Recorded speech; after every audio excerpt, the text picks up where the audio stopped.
Ross Finnie is the director of the Education Policy Research Initiative at the University of Ottawa. Ross, we've heard so much over the years about the gender pay gap. Your report seems to be some kind of a confirmation, at the very least, at that level, at the undergraduate level. What did you find in terms of the gender pay gap? Well, we found that overall the gap is moderate right after finishing school, first year out, second year, and then it widens over time. And then we looked at within particular fields of study, and it was a varying story. They're tighter within specific areas of study. So, for example, in health disciplines, it's fairly tight, but in other areas, engineering, it's fairly wide and grows increasingly over time. That is certainly the headline of this report, but there's a bunch of other stuff that I found really interesting that I want to dig into. The so-called Barista myth that, you know, if you get a fine arts, I studied literature in university, and we used to joke with each other about, oh, you're going to be flipping burgers when you graduate. Turns out that's not true. We actually do earn more than people without a university degree.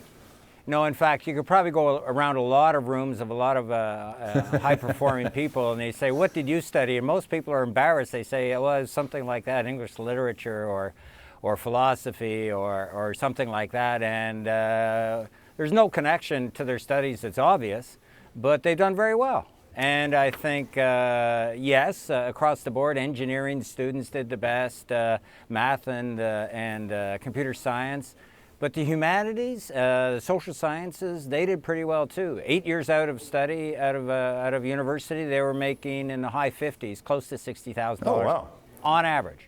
I remember a report of the United States that showed it was like, you know, petroleum engineers, that their opening salary was like $98,000 a year or something, that there were specific sort of grades of jobs in the U.S. that did really well right out of the gates. What did you find about in terms of who's best performing in those first years out of college?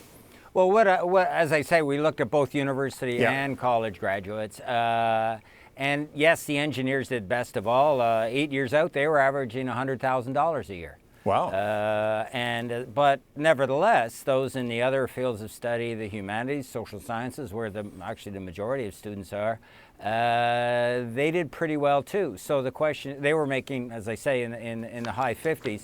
So yes, definitely differences across field of study. Those differences changed over time, but I think when you referred to the Barista story, that is a myth that's out there. And when I present this work, the people in the field, the deans of faculties of social science and humanities, they say, look, it doesn't matter they're making a little less than engineering. This is way more than students think that they're going to be making. So this is valuable information to get out there to help young people make informed choices about what they want to study and then their careers they build.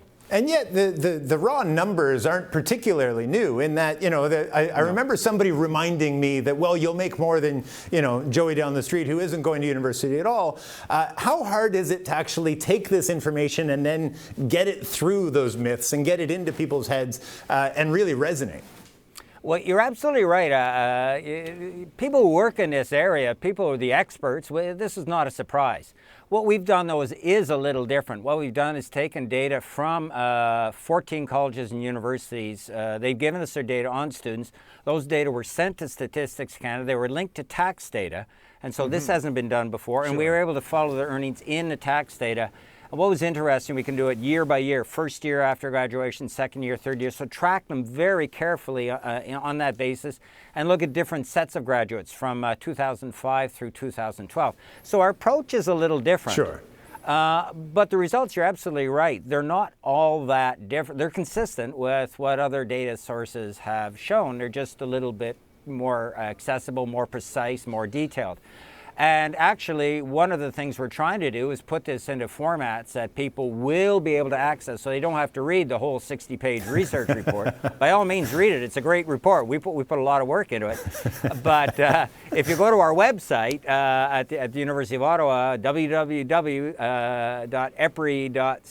EPRI, you'll see some really cool interactive graphs. You'll see some infographics. You'll see some information. Our notion is that a 15-year-old kid on a Thursday night is thinking about what do I want to study. They'll be able to go to this site, a couple of clicks, they'll be playing with this, and they'll be getting lots of useful information. So that's one of the things we wanted to do as well. And then I guess the next step of it is when you get that information, can it affect change? Can we sort of look at it from a policy perspective? I'm thinking particularly about the gender pay gap. When we get data like this, what can we do to try to affect change once we have it? Well, to affect change, first of all, to allow people to make informed choices. And that's the first and most important thing we can do. Make sure that people understand, so that, again, the myth, someone says, why would you be such an idiot as to study social sciences, humanities, etc. You say, well, look, the data here show I can do all right, and that's all right. That's enough money. 8 years out, I'll be around 30. I'll be making maybe around high 50s. That's okay with me. Yeah. So first of all, they'll have that information. And then you're turning to the gender thing. Then, well, men and women can look and they say, well, which areas of study do I want to be in? Well, look, there's not many women in engineering. Now, why is that? They're capable. They could do it. They choose not to, for a variety of reasons. And maybe they want to rethink those, or maybe the engineering schools, they're trying, I know, to attract more women. This would be a way to do that. It's a hard thing to do. That there's the culture. One hears about this. It's the kind of work. It's so these are tough things to crack. Psychologists will say it's what people study what they want. All we want to do at this point is put the data out there. If you go into this field of study, this on average is what you'll make. This is what the people at the top will make in that area. This is what the people at the bottom will make. These people in the middle. So you choose, you think about what you want to do.